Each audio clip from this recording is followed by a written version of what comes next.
सत श्री अकाल। न्यूज़ 18 पंजाब हरियाणा हिमाचल देख रहे सारे दर्शकों का स्वागत है। 6 बजे ਦੀਆਂ 6 ਵੱਡੀਆਂ ਖਬਰਾਂ ਲੈ ਕੇ मैं विजयपाल सिंह ਬਰਾੜ ਤੁਹਾਡੇ ਸਾਹਮਣੇ ਹਾਜ਼ਰ ਹਾਂ। शुरुआत करांगे मुख मंत्री ਦੇ ਦੌਰੇ ਦੇ ਨਾਲ। खास करके मालवा रीजन ਦੇ ਵਿੱਚ ਜਿਹੜੀਆਂ ਫਸਲਾਂ ਨੁਕਸਾਨੀਆਂ ਗਈਆਂ ਨੇ ਉਸ ਨੂੰ ਲੈ ਕੇ एक होर उस खबर ਤੇ ਅਸੀਂ ਬਾਅਦ ਚ ਜਾਵਾਂਗੇ। ਪਹਿਲਾਂ ਇੱਕ ਵੱਡੀ ਖਬਰ ਆ ਰਹੀ ਹੈ आरपीजी ਅਟੈਕ ਦੇ ਨਾਲ जुड़ी हुई। पंजाब पुलिस ਦੇ ਸੂਤਰਾਂ ਤੋਂ ਇਹ ਵੱਡੀ ਖਬਰ ਹੈ ਕਿ ਲਾਰੈਂਸ ਦਾ हथ सी आरपीजी अटैक दे विच जो मोहाली इंटैलीजेंस दफ्तर ते हमला होया सी, अटैक होया सी आरपीजी अटैक, उस दे विच लॉरेंस बिश्नोई दे गुरगे दा हथ सी। गैंगस्टर लॉरेंस बिश्नोई दे गुरगे दी उस दे विच शमूलियत सी। दिल्ली पुलिस दे स्पैशल सैल ते इंटैलीजेंस दी जांच दे विच यह खुलासा होया है कि लॉरेंस दा गुरगा आरपीजी अटैक दा मुलजम सी। सो जिसने मोहाली इंटैलीजेंस दे हैडक्वार्टर ते हमला कीता सी। पंजाब पुलिस उन्हां दोषियों नूं हले भी तलाश रही है। कई गिरफ्तारियां इस मामले दे विच होईयां ने पर मुख दोषी हाले तक भी फड़े नहीं गए ने।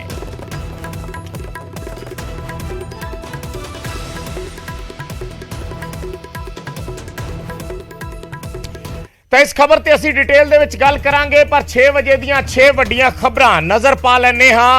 6 बजे ਦੀਆਂ 6 ਵੱਡੀਆਂ ਖਬਰਾਂ ਤੇ ਇੱਕ ਇੱਕ ਕਰਕੇ ਪਹਿਲਾਂ ਜ਼ਿਕਰ ਕਰਦੇ ਹਾਂ ਸੀਐਮ ਦੇ ਦੌਰੇ ਦਾ। ਪੰਜਾਬ ਦੇ ਮੁੱਖ ਮੰਤਰੀ ਭਗਵੰਤ ਮਾਨ ਮਾਲਵਾ ਇਲਾਕੇ ਦੇ ਵਿੱਚ ਪਹੁੰਚੇ ਨੇ ਜਿੱਥੇ ਫਸਲਾਂ ਨੁਕਸਾਨੀਆਂ ਗਈਆਂ ਨੇ। ਲੰਬੀ ਹਲਕੇ ਦਾ ਉਹਨਾਂ ਨੇ ਦੌਰਾ ਕੀਤਾ ਹੈ ਜਿੱਥੇ ਮੀਂਹ ਨਾਲ ਨੁਕਸਾਨੀਆਂ ਫਸਲਾਂ ਦਾ ਜਾਇਜ਼ਾ ਲਿਆ ਹੈ। ਪੰਜਾਬ ਦੇ ਸੀਐਮ ਭਗਵੰਤ ਮਾਨ ਵੱਲੋਂ ਅੱਜ ਫਾਜ਼ਿਲਕਾ ਦੇ ਪਿੰਡਾਂ ਦਾ ਦੌਰਾ ਕੀਤਾ ਗਿਆ, ਮੁਕਤਸਰ ਜ਼ਿਲ੍ਹੇ ਦੇ ਪਿੰਡਾਂ ਦਾ ਦੌਰਾ ਕੀਤਾ ਗਿਆ। ਲੰਬੀ ਹਲਕੇ ਦੇ ਵਿੱਚੋਂ ਪਹੁੰਚੇ, पीड़ित किसानों के नाल मुलाकात की क्योंकि पिछले दिनों के विच पए भारी मीह ने बड़े पद्धर ते नुकसान किया है फसलों का और उसका जायजा लैन अज सीएम पहुंचे सी। की किसानों को मुश्किल पेश आईयां ने, उन्हां वल्लों किसानों के नाल गलबात भी की गई और उन्हां दी हर मुश्किल का भरोसा, हर मुश्किल हल करने का भरोसा दिता गया। एरियल सर्वे भी किया गया। सीएम जदों अपने चौपर दे विच जा रहे सी तां उन्हां ने इस पूरे इलाके ਦਾ ਗੇੜਾ ਕੱਢ ਕੇ ਦੇਖਿਆ ਕਿ ਕਿੰਨਾ ਨੁਕਸਾਨ ਹੋਇਆ। ਏਰੀਅਲ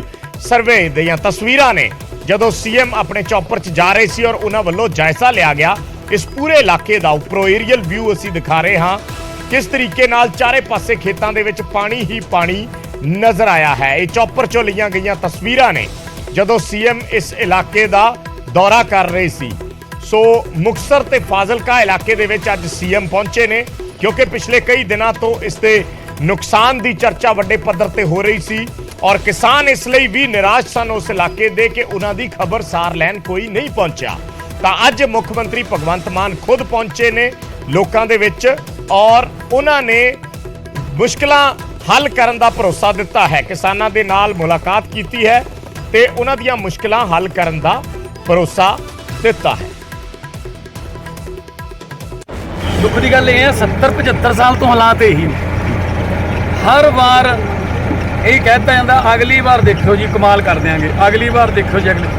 सो वो अगली बारी आई हुई नहीं कदे जी।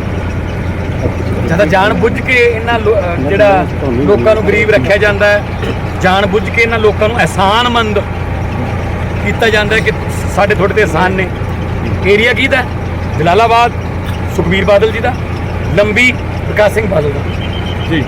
इन्हां तो अज तक आ जिहड़ा ਜਿਹੜੀ ਹੜ੍ਹਾਂ ਦੀ ਮਾਰ ਹੈ ਉਹ ਨਹੀਂ ਕਾਬੂ ਹੋਈ। ਮੰਗਲ ਗ੍ਰਹਿ ਤੇ ਉਹਨਾਂ ਨੇ ਅਮਰੀਕਾ ਵਾਲਿਆਂ ਨੇ ਕਾਬੂ ਕਰ ਲਿਆ, ਚੰਦ ਤੇ ਕਾਬੂ ਕਰ ਲਿਆ। ਇਹਨਾਂ ਤੋਂ ਦੋ ਨਹਿਰਾਂ ਦੋ ਸੇਮ ਦੇ ਨਾਲੇ ਕਾਬੂ ਨਹੀਂ ਹੁੰਦੇ। ਹੋ ਸਕਦੇ ਨੇ ਪਰ ਨੀਅਤ ਨਹੀਂ ਹੈਗੀ। ਇਸੇ ਕਰਕੇ ਲੋਕਾਂ ਨੇ ਉਹਨਾਂ ਨੂੰ ਘਰੇ ਬਿਠਾਇਆ ਜੀ। ਮੈਂ ਡੀਸੀ ਸਾਹਿਬ ਨੂੰ ਕਿਹਾ ਮੈਨੂੰ ਅਗਲੇ ਮਹੀਨੇ ਤੋਂ ਲਾਓ ਮਹੀਨਾ ਇੱਕ ਪੂਰਾ ਚੱਪੇ ਚੱਪੇ ਨੂੰ ਛਾਣੋ, ਮੈਨੂੰ ਪੂਰਾ ਇਰੀਗੇਸ਼ਨ ਦਾ ਪਲਾਨ ਲੈ ਕੇ ਆਓ ਮੇਰੇ ਕੋਲ। ਬਜਟ ਦੀ ਕੋਈ ਘਾਟ ਨਹੀਂ ਆਉਣ ਦੇਵਾਂਗੇ। अगले साल नहीं ये काम होना चाहिए। ते अगली खबर का रुख करते हाँ। सीएम भगवंत मान ने अज पार्टी दे अंदर या कहिए दिल्ली इकाई दे नाल मनमुटाव दियां खबरां तो भी इनकार किया। उन्होंने साफ तौर पर कहा कि पार्टी दे विच फुट दी वर्गी कोई गल नहीं है। उन्होंने इन्हां खबरां दा पूरी तरह खंडन किया और उन्होंने कहा कि पार्टी च ना कोई तकरार है तो पार्टी पूरी तरह एकजुट है। उन्हें भी कहा कि सोशल मीडिया ते चल रही अफवाहां वाल ध्यान ना दिता जाए। इस दे नाल नाल पंजाब दे ਐਡਵੋਕੇਟ ਜਨਰਲ ਨੂੰ ਲੈ ਕੇ ਵੀ ਉਹਨਾਂ ਨੇ ਸਾਫ਼ ਕੀਤਾ, ਸਪਸ਼ਟ ਕੀਤਾ ਕਿ ਵਿਨੋਦ ਕਈ ਦੇ ਨਾਮ ਦਾ ਫੈਸਲਾ ਹੋ ਚੁੱਕਿਆ ਔਰ ਵਿਨੋਦ ਕਈ ਹੀ ਪੰਜਾਬ ਦੇ ਅਗਲੇ ਐਡਵੋਕੇਟ ਜਨਰਲ ਹੋਣਗੇ, ਪੰਜਾਬ ਦੇ ਏਜੀ ਹੋਣਗੇ, ਨਵੇਂ ਏਜੀ ਹੋਣਗੇ। ਹਾਲਾਂਕਿ ਵਿਨੋਦ ਕਈ ਨੂੰ ਲੈ ਕੇ ਪਿਛਲੇ ਦਿਨੀ ਇੱਕ ਵਿਵਾਦ ਉੱਭਰਿਆ ਹੈ, ਇੱਕ ਵਿਵਾਦ ਖੜਾ ਹੋਇਆ ਹੈ ਕਿ ਉਹ ਡੇਰਾ ਸੱਚਾ ਸੌਦਾ ਦੇ ਕੇਸ ਲੜਦੇ ਰਹੇ ਨੇ ਔਰ ਕਈ ਸਾਰੀਆਂ ਧਿਰਾਂ ਨੇ, ਵਿਰੋਧੀ ਧਿਰਾਂ ਨੇ ਸਵਾਲ ਚੱਕੇ ਸੀ। ਤਾਂ ਅੱਜ ਸੀਐਮ ਨੇ ਸਪਸ਼ਟ ਕਰ ਦਿੱਤਾ ਕਿ ਵਿਨੋਦ ਕਈ ਹੀ ਪੰਜਾਬ ਦੇ ਅਗਲੇ ਏਜੀ ਹੋਣਗੇ। ਇਸ ਦੇ ਨਾਲ ਨਾਲ ਉਹਨਾਂ ਪਾਰਟੀ 'ਚ ਫੁੱਟ ਦੀਆਂ ਖਬਰਾਂ ਤੋਂ ਵੀ ਸਾਫ਼ ਤੌਰ ਤੇ ਇਨਕਾਰ ਕੀਤਾ ਔਰ ਇਹਨਾਂ ਖਬਰਾਂ ਨੂੰ ਸਿਰੇ ਤੋਂ ਨਕਾਰਿਆ ਹੈ। ਜਿਹੜੇ ਨਵੇਂ ਏਜੀ ਨੇ ਉਹ ਲਗਾ ਦਿੱਤੇ ਗਏ ਨੇ ਕਈ ਸਾਹਿਬ, ਤੇ ਬਹੁਤ ਕਾਬਿਲ ਵਕੀਲ ਨੇ ਉਹ, ਤੇ ਪੰਜਾਬ ਸਰਕਾਰ ਦਾ ਜਿਹੜਾ ਪੱਖ ਹੈ ਉਹ ਧੜੱਲੇ ਨਾਲ ਉਹ ਕੋਰਟਾਂ ਦੇ ਵਿੱਚ ਰੱਖਣਗੇ। ਜਿਹੜੀ ਉਹਨਾਂ ਦੀ ਟੀਮ ਹੈ ਉਹ ਵੀ ਅਸੀਂ ਕੋਈ ਸਿਫਾਰਸ਼ੀ ਜਾਂ ਇੱਧਰੋਂ ਉੱਧਰੋਂ ਨਹੀਂ ਲਵਾਂਗੇ। ਜਿਹੜੀ ਉਹਨਾਂ ਦੀ ਟੀਮ ਹੈ ਉਹ ਵੀ ਇਸ ਤਰ੍ਹਾਂ ਦੀ ਹੋਵੇ ਤਾਂ ਕਿ ਸਾਨੂੰ ਕੋਈ ਮਹਿੰਗੀਆਂ ਫੀਸਾਂ ਵਾਲੇ ਵਕੀਲਾਂ ਨੂੰ ਇੱਧਰੋਂ ਉੱਧਰੋਂ ਬੁਲਾਉਣਾ ਨਾ ਪਵੇ। ਪੰਜਾਬ ਸਰਕਾਰ ਲੋਕਾਂ ਦੇ ਹੱਕ 'ਚ ਫੈਸਲਾ ਕਰਾਉਣ ਲਈ ਕਾਨੂੰਨੀ ਤੌਰ ਤੇ ਕੋਈ ਕਮੀ ਨਹੀਂ ਛੱਡਦੀ। ਤੇ ਅਗਲੀ ਵੱਡੀ ਖਬਰ ਦਾ ਰੁਖ ਕਰਦੇ ਹਾਂ। ਚੰਦੂ ਮਾਜਰਾ, ਪ੍ਰੋਫੈਸਰ ਪ੍ਰੇਮ ਸਿੰਘ ਚੰਦੂ ਮਾਜਰਾ, ਜਿਨ੍ਹਾਂ ਨੇ ਅੱਜ ਇੱਕ ਬਿਆਨ ਦਿੱਤਾ ਸੀ ਅਕਾਲੀ ਦਲ ਦੀ ਕੋਰ ਕਮੇਟੀ ਦੇ ਵਿੱਚ ਪੇਸ਼ ਕੀਤੀ ਗਈ ਰਿਪੋਰਟ ਦੇ ਸੰਦਰਭ ਦੇ ਵਿੱਚ। ਉਹ ਰਿਪੋਰਟ ਜਿਹੜੀ ਝੂਦਾ ਕਮੇਟੀ ਵੱਲੋਂ ਤਿਆਰ ਕੀਤੀ ਗਈ ਹੈ, ਸੋ ਇਸੇ ਨਾਰਾਜ਼ਗੀ ਨੂੰ ਦੂਰ ਕਰਨ ਲਈ ਜਾਂ ਇਹਨਾਂ ਨਾਰਾਜ਼ਗੀ ਦੀਆਂ ਖਬਰਾਂ ਦੇ ਵਿਚਾਲੇ ਅੱਜ ਸੁਖਬੀਰ ਬਾਦਲ ਚੰਦੂ ਮਾਜਰਾ ਨੂੰ ਮਿਲਣ ਉਹਨਾਂ ਦੇ ਘਰ ਪਹੁੰਚ ਗਏ। ਚੰਦੂ ਮਾਜਰਾ ਨੇ ਕਿਹਾ ਸੀ ਕਿ ਇਹ ਰਿਪੋਰਟ ਪਹਿਲਾਂ ਜਿਹੜੀ ਹੈ ਉਹ ਜਿਹੜੀ ਦੂਸਰੀ ਕਮੇਟੀ ਹੈ ਉਸ ਦੇ ਵਿੱਚ ਰੱਖਣੀ ਚਾਹੀਦੀ ਸੀ, ਪਰ ਉਸ ਦੇ ਵਿੱਚ ਨਹੀਂ ਰੱਖੀ ਗਈ, ਸਿੱਧਾ ਰਿਪੋਰਟ ਕੋਰ ਕਮੇਟੀ ਦੇ ਵਿੱਚ ਰੱਖ ਦਿੱਤੀ ਗਈ। ਸੋ ਇੱਕ ਤਰੀਕੇ ਦੀ ਨਾਰਾਜ਼ਗੀ ਉਹਨਾਂ ਨੇ ਜ਼ਾਹਿਰ ਕੀਤੀ ਸੀ ਔਰ ਪਾਰਟੀ ਪ੍ਰਧਾਨ ਤੇ ਤੈਅ ਪ੍ਰਕਿਰਿਆ ਤੋੜਨ ਦੇ ਇਲਜ਼ਾਮ ਲਾਏ ਸੀ। ਇਸ ਸਭ ਦੇ ਵਿੱਚ ਅੱਜ ਸੁਖਬੀਰ ਬਾਦਲ ਉਸ ਤੋਂ ਬਾਅਦ ਪਹੁੰਚ ਗਏ, ਪ੍ਰੋਫੈਸਰ ਪ੍ਰੇਮ ਸਿੰਘ ਚੰਦੂ ਮਾਜਰਾ ਨੂੰ ਮਿਲਣ ਉਹਨਾਂ ਦੇ ਘਰ ਪਹੁੰਚ ਗਏ ਔਰ ਕੋਸ਼ਿਸ਼ ਰਹੀ ਹੋਣੀ ਹੈ, ਜ਼ਾਹਿਰ ਜੀ ਗੱਲ ਹੈ, ਜਿਹੜਾ ਕੋਈ ਮਨਮੁਟਾਵ ਪ੍ਰੋਫੈਸਰ ਪ੍ਰੇਮ ਸਿੰਘ ਚੰਦੂ ਮਾਜਰਾ ਵੱਲੋਂ ਜ਼ਾਹਿਰ ਕੀਤਾ ਗਿਆ ਸੀ ਉਸ ਨੂੰ ਦੂਰ ਕਰਨ ਦੀ। ਸੋ ਅਸੀਂ ਤੁਹਾਨੂੰ ਇੱਕ ਵਾਰੀ ਇਹ ਸੁਣਾ ਦਿੰਦੇ ਹਾਂ ਕਿ ਪ੍ਰੋਫੈਸਰ ਪ੍ਰੇਮ ਸਿੰਘ ਚੰਦੂ ਮਾਜਰਾ ਨੇ ਕਿਹਾ ਕੀ ਸੀ, ਜਿਸ ਤੋਂ ਬਾਅਦ ਸੁਖਬੀਰ ਬਾਦਲ ਉਹਨਾਂ ਦੇ ਘਰ ਉਹਨਾਂ ਨੂੰ ਮਿਲਣ ਪਹੁੰਚ ਗਏ। ਕਮੇਟੀ ਨੇ ਪੂਰਾ ਸਾਰਾ ਪੰਜਾਬ ਦੇ ਵਿੱਚ ਲੋਕਾਂ ਨਾਲ ਜੁੜ ਕੇ ਰਾਬਤਾ ਰੱਖ ਕੇ ਗੱਲਬਾਤ ਤਿਆਰ ਕੀਤੀ ਤੇ ਉਹ ਜਿਹੜੀ ਜਦੋਂ ਰਿਪੋਰਟ ਆਈ ਉਹਨਾਂ ਨੇ ਰਿਪੋਰਟ ਸਾਡੇ ਜਿਹੜੇ ਕਨਵੀਨਰ ਸੀ ਭੁੰਦਰ ਸਾਹਿਬ ਉਹਨਾਂ ਨੂੰ ਦੇਤੀ ਤੇ ਉਹ ਰਿਪੋਰਟ ਅਸੀਂ ਤਾਂ ਪੜ੍ਹੀ ਨਹੀਂ ਅਜੇ, ਨਾ ਸਾਨੂੰ ਦਿੱਤੀ ਆ ਨਾ ਉਹਦੇ ਬਾਰੇ ਜੇ ਕਿਉਂਕਿ ਜੇ ਆਈ ਨਹੀਂ ਸੀ ਜਦ ਉਹਦੀ ਚਰਚਾ ਕੀ ਚੱਲਦੀ। ਤੇ ਮੈਂ ਜ਼ਰੂਰ ਰਾਏ ਦਿੱਤੀ ਸੀ ਇੱਕ ਦੋ ਵਾਰ, ਫਿਰ ਸਾਡੀ ਕੋਰ ਕਮੇਟੀ 'ਚ ਕਈ ਵਾਰੀ ਜਦੋਂ ਚਰਚਾ ਚੱਲੀ ਵੀ ਉਹ ਕਮੇਟੀ ਦਾ ਬਣਿਆ ਕੀ, ਉਦੋਂ ਵੀ ਸੁਖਬੀਰ ਸਿੰਘ ਬਾਦਲ ਉਹਨਾਂ ਨੇ ਇਹੀ ਕਿਹਾ ਭੁੰਦਰ ਸਾਹਿਬ ਨੂੰ ਵੀ ਤੁਹਾਨੂੰ ਕਨਵੀਨਰ ਬਣਾਇਆ ਸੀ, ਤੁਹਾਡੀ ਕਮੇਟੀ ਬਣਾਈ ਸੀ ਵੀ ਤੁਸੀਂ ਉਹਨੂੰ ਰਿਪੋਰਟ ਤੇ ਡਿਸਕਸ ਕਰੋ, ਵਿਚਾਰ ਕਰੋ, ਰਾਏ ਦਿਓ ਤੇ ਕੋਰ ਕਮੇਟੀ 'ਚ ਰੱਖੋ। ਉਹ ਖੈਰ ਮੀਟਿੰਗ ਰੱਖ ਨਾ ਸਕੇ, ਉਹ ਹੁਣ ਫਿਰ ਉਹ ਸਿੱਧੀ ਕੋਰ ਕਮੇਟੀ 'ਚ ਰਿਪੋਰਟ ਰੱਖਤੀ ਤੇ ਕੋਰ ਕਮੇਟੀ ਨੇ ਫੈਸਲਾ ਕਰਤਾ। ਸੋ ਮੈਂ ਸਮਝਦਾ ਉਹਦੇ ਨਾਲ ਮੈਂ ਪਹਿਲਾਂ ਵੀ ਜਿਵੇਂ ਕਿਹਾ ਸੀ ਨਾ ਵੀ ਕਈ ਸ਼ੰਕੇ ਉੱਠ ਖੜਦੇ ਆ, ਕਈ ਸਵਾਲ ਉੱਠ ਖੜਦੇ ਆ ਵੀ ਸਿਸਟਮ ਤੋੜਿਆ ਕਿਉਂ, ਜਿਹੜੀ ਸਮੀਖਿਆ ਕਮੇਟੀ ਨੇ ਉਹ ਕਮੇਟੀ ਬਣਾਈ ਉਹ ਸਮੀਖਿਆ ਕਮੇਟੀ 'ਚ ਰਿਪੋਰਟ ਕਿਉਂ ਨਹੀਂ ਰੱਖੀ ਗਈ। ਮਤਲਬ ਬੇਲੋੜੇ ਸਵਾਲ ਖੜੇ ਕਰਨੇ, ਬੇਲੋੜਾ ਚਰਚਾਵਾਂ ਖੜੀਆਂ ਕਰਨੀਆਂ ਉਹ ਪਾਰਟੀ ਦੇ ਹਿੱਤ 'ਚ ਨਹੀਂ ਹੋਣਾ।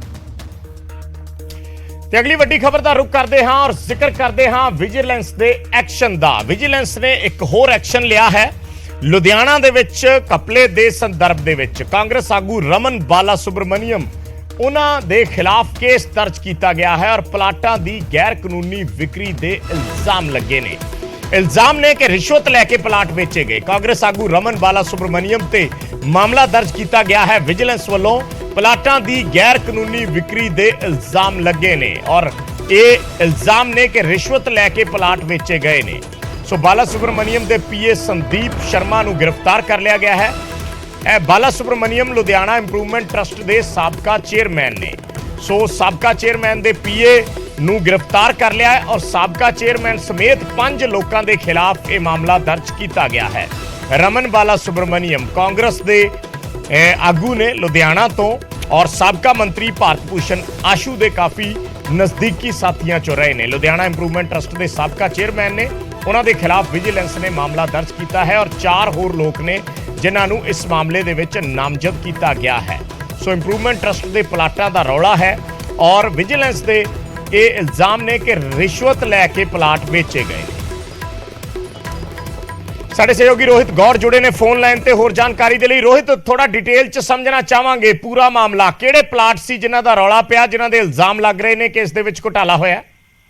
ਬਿਲਕੁਲ ਵਿਜੇ, ਮੈਂ ਤੁਹਾਨੂੰ ਦੱਸ ਦੇਣਾ ਚਾਹੁੰਦਾ ਕਿ ਇੰਪਰੂਵਮੈਂਟ ਟਰਸਟ ਵੱਲੋਂ ਨਾ ਜ਼ਮੀਨਾਂ ਦੇ ਜਿਹੜੇ ਪਲਾਟ ਕੱਟੇ ਜਾਂਦੇ ਨੇ ਔਰ ਉਸ ਤੋਂ ਬਾਅਦ ਉਹਨਾਂ ਨੂੰ ਲੋਕਾਂ ਦੇ ਵਾਸਤੇ ਇੱਕ ਨਿਲਾਮੀ ਵਾਸਤੇ ਇੱਕ ਲਗਾਏ ਜਾਂਦੇ ਨੇ ਔਰ ਉਸ ਤੋਂ ਬਾਅਦ ਉਸ ਨੂੰ ਲੋਕਾਂ ਨੂੰ ਦਿੱਤੇ ਜਾਂਦੇ ਨੇ। ਉਹੀ ਉਹਨਾਂ ਪਲਾਟਾਂ ਨੂੰ ਲੈ ਕੇ ਹੀ ਇਹ ਰੋਲਾ ਚੱਲ ਰਿਹਾ ਹੈ। ਔਰ ਦੂਜੇ ਪਾਸੇ ਇਸ ਚੀਜ਼ ਨੂੰ ਲੈ ਕੇ ਨਾਲ ਦੇ ਨਾਲ ਪਿਛਲੇ ਕਈ ਮਾਮਲੇ ਇੱਕ ਐਸੇ ਹੈਗੇ ਨੇ ਜਿਨ੍ਹਾਂ ਵਿਵਾਦਾਂ ਦੇ ਵਿੱਚ ਰਮਨ ਸੁਬਰਮਨਿਅਮ ਜਿਹੜੇ ਬਾਲਾ ਸੁਬਰਮਨਿਅਮ ਹੈਗੇ ਨੇ ਉਹ ਖੁਦ ਵੀ ਘਿਰੇ ਰਹੇ ਨੇ। ਔਰ ਉਸ ਦੇ ਨਾਲ ਵਿਜੀਲੈਂਸ ਨੇ ਜਿਹੜੇ ਮਾਮਲੇ ਇਹਨਾਂ ਕੋਲ ਪਹੁੰਚੇ ਨੇ ਉਸ ਚੀਜ਼ ਦੀ ਸ਼ਿਕਾਇਤ ਜਦੋਂ ਪਹੁੰਚੀ ਤਾਂ ਉਹਨਾਂ ਨੇ ਮਾਮਲਾ ਦਰਜ ਕਰਨ ਤੋਂ ਬਾਅਦ ਇਸ ਦੀ ਜਿਹੜੀ FIR ਕੱਢ ਦਿੱਤੀ ਔਰ ਇਸ ਦੇ ਉੱਤੇ ਵਾਰੰਟ ਵੀ ਜਾਰੀ ਕਰ ਦਿੱਤੇ ਨੇ। ਔਰ ਕਿਹਾ ਜਾ ਰਿਹਾ ਹੈ ਕਿ ਰਮਨ ਸੁਬਰਮਨਿਅਮ ਦੇ ਜਿਹੜੇ PA ਹੈਗੇ ਨੇ ਸੰਦੀਪ, ਉਹਨਾਂ ਨੂੰ ਵੀ ਗ੍ਰਿਫਤਾਰ ਕਰ ਲਿੱਤਾ ਗਿਆ। ਔਰ ਹਾਲ ਦੀ ਫਿਲਹਾਲ ਜਿਹੜੀ ਰਮਨ ਸੁਬਰਮਨਿਅਮ ਦੀ ਜਿਹੜੀ ਲੋਕੇਸ਼ਨ ਦੀ ਪੜਤਾਲ ਕੀਤੀ ਜਾ ਰਹੀ ਹੈ ਔਰ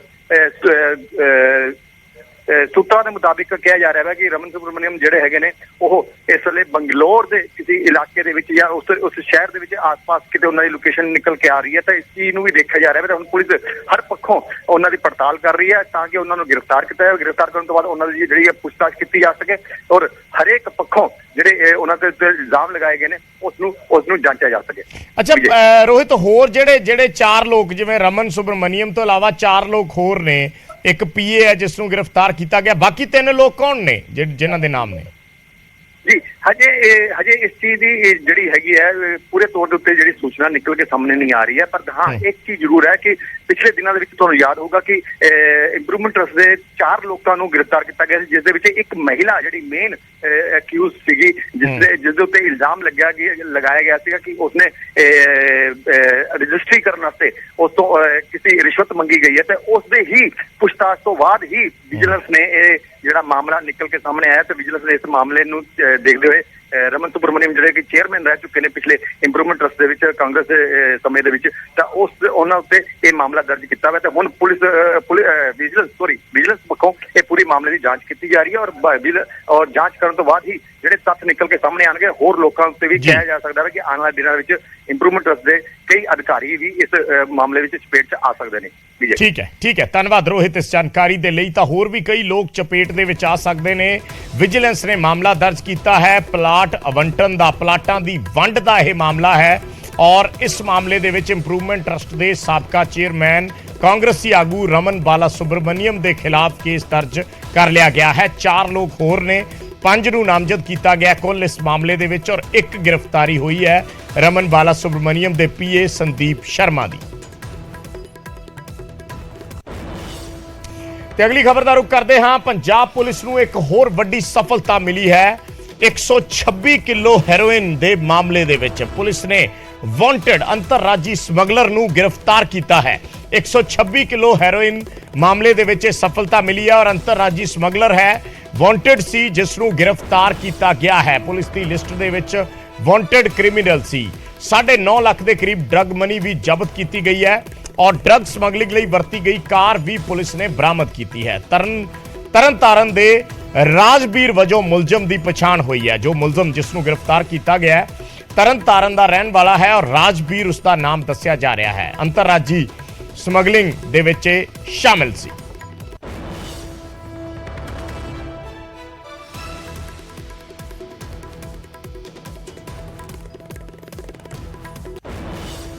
ਤੇ ਹੁਣ ਗੱਲ ਕਰਦੇ ਹਾਂ ਅੱਜ ਦੀ ਸਭ ਤੋਂ ਵੱਡੀ ਖਬਰ ਦੀ। RPG ਅਟੈਕ ਮਾਮਲਾ। RPG ਅਟੈਕ ਸਭ ਨੂੰ ਯਾਦ ਹੋਏਗਾ, ਮੋਹਾਲੀ ਦੇ ਵਿੱਚ ਇੰਟੈਲੀਜੈਂਸ ਦਫ਼ਤਰ ਤੇ, ਪੁਲਿਸ ਇੰਟੈਲੀਜੈਂਸ ਦੇ ਦਫ਼ਤਰ ਤੇ ਅਟੈਕ ਹੋਇਆ ਸੀ।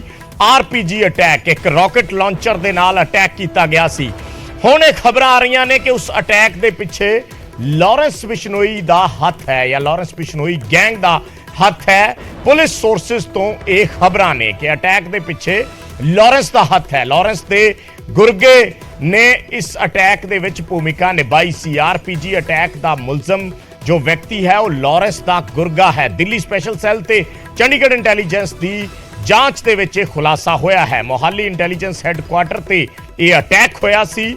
ਕਾਫੀ ਵੱਡੇ ਪੱਧਰ ਤੇ ਪੁਲਿਸ ਨੂੰ ਸਵਾਲਾਂ ਦਾ ਸਾਹਮਣਾ ਕਰਨਾ ਪਿਆ ਸੀ ਇਸ ਅਟੈਕ ਤੋਂ ਬਾਅਦ ਕਿ ਅਗਰ ਉਹਨਾਂ ਦਾ ਹੀ ਹੈੱਡਕੁਆਟਰ ਸੁਰੱਖਿਅਤ ਨਹੀਂ ਹੈ ਤਾਂ ਫਿਰ ਪੰਜਾਬ ਦੇ ਲੋਕ ਆਪਣੀ ਸੁਰੱਖਿਆ ਨੂੰ ਲੈ ਕੇ ਕਿਸ ਵੱਲ ਝਾਕਣਗੇ, ਕਿਸ ਵੱਲ ਦੇਖਣਗੇ। ਸੋ ਇਸ ਮਾਮਲੇ ਦੇ ਵਿੱਚ ਪੁਲਿਸ ਨੇ ਕਈ ਮੁਲਜ਼ਮ ਗ੍ਰਿਫਤਾਰ ਵੀ ਕੀਤੇ ਸੀ, ਪਰ ਹਲੇ ਵੀ ਜਿਹੜੇ ਮੁੱਖ ਮੁਲਜ਼ਮ ਨੇ ਉਹਨਾਂ ਤੱਕ ਪੁਲਿਸ ਨਹੀਂ ਪਹੁੰਚ ਪਾਈ ਹੈ। ਸੋ ਹੁਣ ਸੋਰਸਸ ਤੋਂ ਇਹ ਜਾਣਕਾਰੀ ਆ ਰਹੀ ਹੈ ਕਿ ਇਸ ਅਟੈਕ ਦੇ ਪਿੱਛੇ ਵੀ ਗੈਂਗਸਟਰਾਂ ਦਾ ਹੱਥ ਹੈ ਔਰ ਲਾਰੈਂਸ ਬਿਸ਼ਨੋਈ ਦਾ ਜ਼ਿਕਰ ਆ ਰਿਹਾ ਇਸ ਮਾਮਲੇ ਦੇ ਵਿੱਚ, ਕਿਉਂਕਿ ਜਿਸ ਮੁਲਜ਼ਮ ਦਾ ਪੁਲਿਸ ਜ਼ਿਕਰ ਕਰ ਰਹੀ ਹੈ ਸੋਰਸਸ ਤੋਂ, ਉਹ ਲਾਰੈਂਸ ਬਿਸ਼ਨੋਈ ਗੈਂਗ ਦਾ ਗੁਰਗਾ ਹੈ। ਸੋ ਇਸ ਵੇਲੇ ਦੀ ਇਹ ਵੱਡੀ ਅਪਡੇਟ ਹੈ, ਬਹੁਤ ਵੱਡੀ ਅਪਡੇਟ ਇਸ ਨੂੰ ਆਪਾਂ ਕਹਿ ਸਕਦੇ ਹਾਂ। ਮਨੋਜ ਰਾਠੀ ਮੇਰੇ ਸਹਿਯੋਗੀ ਜੁੜ ਗਏ ਨੇ ਇਸ ਮਾਮਲੇ ਤੇ ਹੋਰ ਜਾਣਕਾਰੀ ਦੇ ਲਈ। ਪੁਲਿਸ ਹੈੱਡਕੁਆਟਰ ਤੋਂ ਇੰਟੈਲੀਜੈਂਸ ਦਾ ਉਹੀ ਹੈੱਡਕੁਆਟਰ ਜਿਸ ਤੇ ਅਟੈਕ ਹੋਇਆ ਸੀ। ਮਨੋਜ, ਉਸੇ ਜਗ੍ਹਾ ਤੁਸੀਂ ਮੌਜੂਦ ਹੋ, ਇਸੇ ਜਗ੍ਹਾ ਤੇ ਆਪਾਂ ਕੁਝ ਸਮਾਂ ਪਹਿਲਾਂ ਖੜ ਕੇ ਚਰਚਾ ਕਰਦੇ ਰਹੇ ਹਾਂ ਜਿਸ ਦਿਨ ਇਹ ਅਟੈਕ ਹੋਇਆ ਸੀ ਔਰ ਬਹੁਤ ਸਾਰੇ ਸਵਾਲਾਂ ਦਾ ਪੁਲਿਸ ਨੂੰ ਸਾਹਮਣਾ ਕਰਨਾ ਪਿਆ ਸੀ। ਕਈ ਮੁਲਜ਼ਮ ਗ੍ਰਿਫਤਾਰ ਵੀ ਹੋਏ ਨੇ, ਪਰ ਇਹ ਆਪਣੇ ਆਪ ਦੇ ਵਿੱਚ ਬਹੁਤ ਵੱਡੀ ਲੀਡ ਕਹੀ ਜਾ ਸਕਦੀ ਹੈ ਕਿ ਗੈਂਗਸਟਰਾਂ ਦਾ ਇਸ ਅਟੈਕ ਦੇ ਪਿੱਛੇ ਹੱਥ ਹੈ ਔਰ ਉਹਦੇ ਤਾਰ ਸਿੱਧੇ ਲਾਰੈਂਸ ਬਿਸ਼ਨੋਈ ਗੈਂਗ ਨਾਲ ਜੁੜ ਰਹੇ ਨੇ। ਬਿਲਕੁਲ ਵਿਜੇ, ਜਿੱਦਾਂ ਤੁਸੀਂ ਵੀ ਜ਼ਿਕਰ ਕੀਤਾ, ਇਹ ਉਹੀ ਥਾਂ ਹੈਗੀ ਜਿੱਥੇ ਅਸੀਂ ਥੋੜੇ ਦਿਨ ਪਹਿਲਾਂ ਜਿਹੜਾ ਸਟੇਟ ਇੰਟੈਲੀਜੈਂਸ ਹੈੱਡਕੁਆਟਰ ਹੈ, ਜਿੱਥੇ ਅਸੀਂ ਖੜ ਕੇ ਲਾਈਵ ਦਿੱਤਾ ਸੀ, ਕਵਰੇਜ ਕੀਤਾ ਸੀਗਾ, ਇੱਥੇ ਹੀ ਲਾਂਚਰ ਅਟੈਕ ਹੋਇਆ ਸੀਗਾ। ਇਹ ਉਹੀ ਥਾਂ ਹੈ ਸੋਹਾਣਾ ਦਾ ਸਟੇਟ ਇੰਟੈਲੀਜੈਂਸ ਹੈੱਡਕੁਆਟਰ। ਹਾਲਾਂਕਿ ਹੁਣ ਇੱਥੇ ਇੰਨੀ ਸਿਕਿਉਰਿਟੀ ਟਾਈਟ ਕਰ ਦਿੱਤੀ ਹੈ ਕਿ ਇਸ ਤੋਂ ਅੱਗੇ ਜਾਣ ਦੀ ਪਰਮਿਸ਼ਨ ਹੁਣ ਨਹੀਂ ਹੈ, ਯਾਨੀ ਕਿ ਕੈਮਰਾ ਤੁਸੀਂ ਫੋਟੋ ਨਹੀਂ ਖਿੱਚ ਸਕਦੇ, ਤੁਸੀਂ ਕੈਮਰਾ ਜਿਹੜਾ ਹੈ ਉਹ ਨਹੀਂ ਲਾ ਸਕਦੇ। ਲੇਕਿਨ ਹੁਣ ਵੱਡੀ ਲੀਡ ਜਿਹੜੀ ਹੈ ਕਹਿ ਸਕਦੇ ਪੁਲਿਸ ਸੋਰਸਿਸ ਤੋਂ ਜਿਹੜੀ ਜਾਣਕਾਰੀ ਮਿਲ ਰਹੀ ਹੈ ਕਿ ਵੱਡੀ ਲੀਡ ਪੁਲਿਸ ਨੂੰ ਮਿਲੀ ਹੈ, ਜਿਹਦੇ ਵਿੱਚ ਲਾਰੈਂਸ ਬਿਸ਼ਨੋਈ ਦਾ ਗੁਰਗਾ ਜਿਹੜਾ ਹੈਗਾ ਦੀਪਕ, ਹਰਿਆਣਾ ਦੇ ਝੱਜਰ ਦੇ ਸੂਰਖਪੁਰ ਦਾ ਰਹਿਣ ਵਾਲਾ ਦੀਪਕ, ਇਹਦੇ ਵੀ ਸ਼ਾਮਿਲ ਹੈ। ਇਹਦੀ ਫੋਟੋ ਵੀ ਸਾਹਮਣੇ ਆਈ ਹੈ ਕਿ ਵਾਰਦਾਤ ਤੋਂ ਥੋੜੀ ਦੇਰ ਪਹਿਲਾਂ ਇਹ ਜਿਹੜੀ ਫੋਟੋ ਸਾਹਮਣੇ ਆਈ ਹੈ। ਇੱਕ ਹੋਰ ਉਹਦੇ ਨਾਲ ਹੈਗਾ ਯੂਪੀ ਦੇ ਫੈਜ਼ਾਬਾਦ ਦਾ ਜਿਹੜਾ ਇੱਕ ਹੋਰ ਜਿਹੜਾ ਦਿਖ ਰਿਹਾ ਉਹਦੇ ਵਿੱਚ ਬਦਮਾਸ਼। ਦੱਸਿਆ ਜਾ ਰਿਹਾ ਕਿ ਦੋਵੇਂ ਥੋੜੀ ਦੇਰ ਪਹਿਲਾਂ ਹੀ ਦੇਖੇ ਗਏ, ਉਸ ਤੋਂ ਬਾਅਦ ਇਹ ਸਿੱਧਾ ਅਟੈਕ ਕਰਨ ਤੋਂ ਬਾਅਦ ਉੱਥੋਂ ਭੱਜ ਗਏ।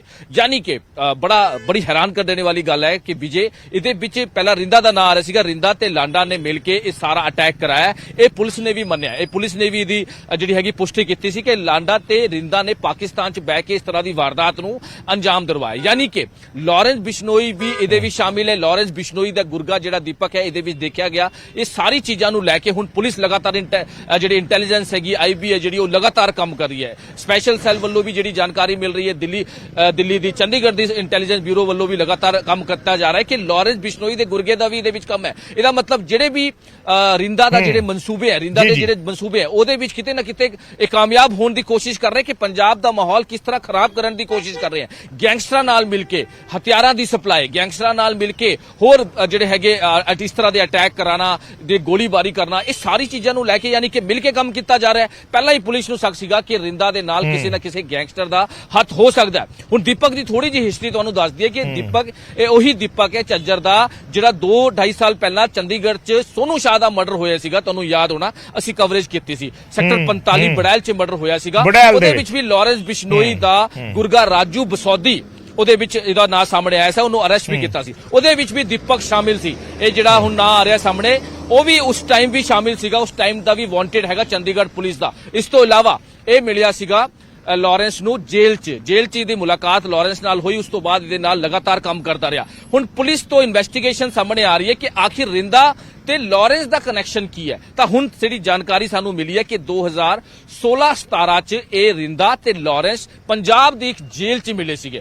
ਉਸ ਤੋਂ ਬਾਅਦ ਇਹਨਾਂ ਦੀ ਬੇहद ਕਰੀਬੀ ਦੋਸਤੀ ਵੀ ਹੋਈ ਲਗਾਤਾਰ। ਫਿਰ ਉਸ ਤੋਂ ਬਾਅਦ ਰਣਨੀਤੀ ਤਿਆਰ ਕੀਤੀ ਗਈ। ਉਸ ਤੋਂ ਬਾਅਦ ਰਿੰਦਾ, ਜੇ ਤੁਹਾਨੂੰ ਯਾਦ ਹੋਵੇ ਕਿ ਰਿੰਦਾ ਹੁਣ ਫਿਰ ਬਾਹਰ ਤੋਂ ਬਾਹਰ ਪਾਕਿਸਤਾਨ ਭੱਜ ਗਿਆ ਸੀਗਾ ਜਦ ਇਹ ਆਇਆ ਸੀਗਾ, ਤੇ ਉਸ ਤੋਂ ਬਾਅਦ ਸਾਰੀ ਰਣਨੀਤੀ ਕਿਸ ਤਰ੍ਹਾਂ ਦੀ ਇਹਨਾਂ ਦੀ ਆਪਸ ਦੀ ਮੋਡਸ ਆਪਰੈਂਡੀ ਹੁੰਦੀ ਸੀ ਕਿ ਰਿੰਦਾ ਪਾਕਿਸਤਾਨ 'ਚ ਬਹਿ ਕੇ ਹਥਿਆਰਾਂ ਦੀ ਸਪਲਾਈ ਕਰ ਰਿਹਾ ਜਾਂ ਫਿਰ ਕਿਸ ਤਰ੍ਹਾਂ ਦੀ ਚੀਜ਼ਾਂ ਨੂੰ ਪ੍ਰੋਵਾਈਡ ਕਰ ਰਿਹਾ, ਤੇ ਲਾਰੈਂਸ ਇੱਥੇ ਬਹਿ ਕੇ ਜੇਲ੍ਹਾਂ 'ਚ ਬਹਿ ਕੇ ਪੂਰੇ ਆਪਣੇ ਗੁਰਗਿਆਂ ਨੂੰ ਐਕਟਿਵ ਕਰਦਾ ਸੀ ਤੇ ਉਹਨਾਂ ਨੂੰ ਇਹ ਕੰਮ ਕਰਾਉਂਦਾ ਸੀਗਾ। ਆਰਪੀਜੀ ਅਟੈਕ ਬਹੁਤ ਵੱਡੀ ਕਹਿ ਸਕਦੇ ਕਿ ਐਕਸਕਲੂਸਿਵ ਜਾਣਕਾਰੀ ਸਾਡੇ ਕੋਲ ਹੈਗੀ, ਉਹਨਾਂ ਦੀ ਤਸਵੀਰਾਂ ਵੀ ਸਾਡੇ ਕੋਲ ਹੈਗੀ ਕਿ ਇਸੀ ਇੰਟੈਲੀਜੈਂਟ ਦਫ਼ਤਰ ਦੇ ਬਾਹਰ ਜਦ ਅਟੈਕ ਹੋਇਆ ਸੀ। ਹਾਲਾਂਕਿ ਵਿਜੇ, ਇਹਦੇ ਵਿੱਚ ਕਿਸੇ ਤਰ੍ਹਾਂ ਦੀ ਕੋਈ ਜਾਨੀ ਨੁਕਸਾਨ ਨਹੀਂ ਹੋਇਆ ਸੀਗਾ, ਲੇਕਿਨ ਬਹੁਤ ਵੱਡਾ ਹਾਦਸਾ ਹੋ ਸਕਦਾ ਸੀ, ਬਹੁਤ ਵੱਡਾ, ਇੱਕ ਬਹੁਤ ਵੱਡੀ ਸਾਜ਼ਿਸ਼ ਹੈ। ਇਹਦੇ ਵਿੱਚ ਕਈ ਜਿਹੜੇ ਹੈਗੇ ਲੌਜਿਸਟਿਕ ਜਿਨ੍ਹਾਂ ਨੇ ਪ੍ਰੋਵਾਈਡ ਕੀਤੀ, ਚਾਹੇ ਉਹ ਨਿਸ਼ਾਨ ਸਿੰਘ ਹੋਵੇ, ਇਹਦੇ ਵਿੱਚ ਹੋਰ ਅੰਮ੍ਰਿਤਸਰੀਆ ਇੱਕ ਨਾਂ ਸਾਹਮਣੇ ਆਇਆ ਸੀਗਾ, ਬਲਜੀਤ ਕੌਰ ਦਾ ਨਾਂ ਸਾਹਮਣੇ ਆਇਆ ਸੀਗਾ। ਇਹਦੇ ਵਿੱਚ ਕਈ ਨਾਂ ਸਾਹਮਣੇ ਆਏ ਸੀ ਕਿ ਜਿਨ੍ਹਾਂ ਨੇ ਕਈ ਚੀਜ਼ਾਂ ਮੁਹੱਈਆ ਕਰਾਈ ਸੀ। ਨਿਸ਼ਾਨ ਸਿੰਘ ਨੇ ਹਥਿਆਰ ਸਪਲਾਈ ਕਰਾਏ ਸੀ, ਲੇਕਿਨ ਜਿਹੜੇ ਹਮਲਾਵਰ ਸੀਗੇ ਮੇਨ, ਉਹ ਹਜੇ ਮਨੋਜ, ਇਸ ਦੇ ਵਿੱਚ ਇੱਕ ਚੀਜ਼ ਹੋਰ ਸਮਝਣੀ ਚਾਹਾਂਗੇ।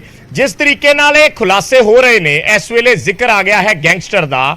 ਆਪਾਂ ਜਿਸ ਦਿਨ ਇਹ ਅਟੈਕ ਹੋਇਆ ਸੀ ਉਸ ਦਿਨ ਵੀ ਜ਼ਿਕਰ ਕਰ ਰਹੇ ਸੀ ਔਰ ਸਵਾਲ ਇਹ ਉਸ ਦਿਨ ਵੀ ਖੜੇ ਸੀ, ਰਿੰਦੇ ਦਾ ਜ਼ਿਕਰ ਆਇਆ, ਖੁਦ ਪੁਲਿਸ ਨੇ ਕਿਹਾ ਕਿ ਇਹ ਇੱਕ ਟੈਰਰਿਸਟ ਅਟੈਕ ਹੈ। ਪੁਲਿਸ ਨੇ ਕਿਹਾ ਕਿ ਇਸ ਦੇ ਵਿੱਚ ਟੈਰਰਿਸਟ ਐਂਗਲ ਹੈਗਾ ਇਸ ਅਟੈਕ ਦੇ ਵਿੱਚ।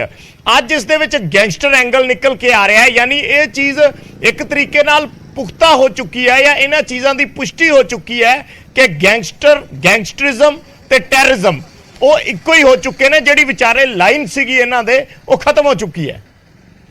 ਬਿਲਕੁਲ ਵਿਜੇ, ਲਗਾਤਾਰ ਤੁਸੀਂ ਵੀ ਕਵਰੇਜ ਕਰਦੇ ਰਹੇ ਹੋ ਕਿਉਂਕਿ ਹੁਣ ਹਾਲਾਤ ਬਿਲਕੁਲ ਡਿਫਰੈਂਟ ਹੈ। ਕਿਉਂਕਿ ਉਸ ਦਿਨ ਵੀ ਜਦ ਡੀਜੀਪੀ ਵੱਲੋਂ ਪ੍ਰੈਸ ਕਾਨਫਰੰਸ ਕੀਤੀ ਗਈ ਸੀ ਤਾਂ ਇਹ ਗੱਲ ਕਹੀ ਸੀ ਕਿ ਟੈਰਰਿਸਟ ਅਟੈਕ 'ਚ ਕਿਸੇ ਵੀ ਤਰ੍ਹਾਂ ਦਾ ਕੋਈ ਡਾਊਟ ਇਹਦੇ 'ਚ ਨਹੀਂ ਹੈ, ਟੈਰਰਿਸਟ ਅਟੈਕ ਇਹ ਹੈਗਾ। ਲੇਕਿਨ ਹੁਣ ਜਦ ਇਹ ਸਾਰੀ ਚੀਜ਼ਾਂ ਖੁੱਲਦੀ ਨਜ਼ਰ ਆ ਰਹੀਆਂ, ਕਈ ਚੀਜ਼ਾਂ ਸਾਹਮਣੇ ਆ ਰਹੀਆਂ, ਕਈ ਭੇਦ ਜਿਹੜੇ ਹੈਗੇ, ਕਈ ਰਾਜ਼ ਇਸ ਤਰ੍ਹਾਂ ਦੇ ਖੁੱਲਦੇ ਨਜ਼ਰ ਆ ਰਹੇ ਨੇ। ਇੰਟੈਲੀਜੈਂਸ ਤੋਂ ਖਬਰਾਂ ਆ ਰਹੀਆਂ ਕਿ ਗੈਂਗਸਟਰ ਲਾਰੈਂਸ ਬਿਸ਼ਨੋਈ ਦਾ ਗੁਰਗਾ ਵੀ ਇਹਦੇ ਵਿੱਚ ਸ਼ਾਮਿਲ ਹੈ। ਇਸਦਾ ਮਤਲਬ ਕੀ ਹੈ ਕਿ ਇਹਦੇ ਵਿੱਚ ਅਸੀਂ ਕਹਿ ਸਕਦੇ ਹਾਂ ਕਿ ਰਿੰਦਾ ਗੈਂਗਸਟਰਾਂ ਨਾਲ ਮਿਲ ਕੇ ਇਸ ਤਰ੍ਹਾਂ ਦੀ ਕੰਮ ਕਰਾ ਰਿਹਾ, ਇਸ ਤਰ੍ਹਾਂ ਪੰਜਾਬ ਦਾ ਮਾਹੌਲ ਖਰਾਬ ਕਰਨ ਦੀ ਕੋਸ਼ਿਸ਼ ਕਰ ਰਿਹਾ ਕਿ ਕਿਸ ਤਰ੍ਹਾਂ ਹਥਿਆਰਾਂ ਦੀ ਸਪਲਾਈ ਹੋ ਰਹੀ ਹੈ ਬਾਰਡਰ ਏਰੀਆ ਤੋਂ, ਕਿਸ ਤਰ੍ਹਾਂ ਐਨਡੀਪੀਐਸ ਡਰੱਗ ਦੀ ਸਪਲਾਈ ਹੋ ਰਹੀ ਹੈ। ਕਿਉਂਕਿ ਕਰਨਾਲ 'ਚ ਵੀ ਅਸੀਂ ਦੇਖਿਆ ਸੀਗਾ ਕਿ ਜਿਹੜੇ ਰਿੰਦੇ ਦੇ ਜਿਹੜੇ ਗੁਰਗੇ ਫੜੇ ਗਏ ਸੀ, ਕਰਨਾਲ ਪੁਲਿਸ ਨੇ ਜਦ ਫੜੇ ਸੀਗੇ ਉਸ ਟਾਈਮ ਵੀ ਉਹਨਾਂ ਨੇ ਵੱਡੇ ਖੁਲਾਸੇ ਕੀਤੇ ਗਏ। ਸਾਨੂੰ ਇਹ ਜਿਹੜੀ ਹੈਗੀ ਕੰਸਾਈਨਮੈਂਟ ਦਿੱਤੀ ਹੈ ਰਿੰਦੇ ਦੇ ਕਹਿਣ ਤੇ, ਅਸੀਂ ਦੂਜੀ ਜਗ੍ਹਾ ਜਿਹੜੀ ਹੈਗੇ ਦੂਜੇ ਸਟੇਟ 'ਚ ਕੰਸਾਈਨਮੈਂਟ ਦਿੱਤੀ। ਬਹੁਤ ਚੀਜ਼ਾਂ ਨੇ, ਬਹੁਤ ਚੀਜ਼ਾਂ ਤੇ ਕੰਮ ਕਰ ਰਹੀ ਹੈ ਇੰਟੈਲੀਜੈਂਸ, ਲੇਕਿਨ ਮਾਹੌਲ ਖਰਾਬ ਕਰਨ ਦਾ ਪੂਰੀ ਕੋਸ਼ਿਸ਼ ਕੀਤੀ ਜਾ ਰਹੀ ਹੈ। ਰਿੰਦਾ ਹੁਣ ਗੈਂਗਸਟਰਾਂ ਦੇ ਨਾਲ ਮਿਲ ਕੇ ਰਿੰਦਾ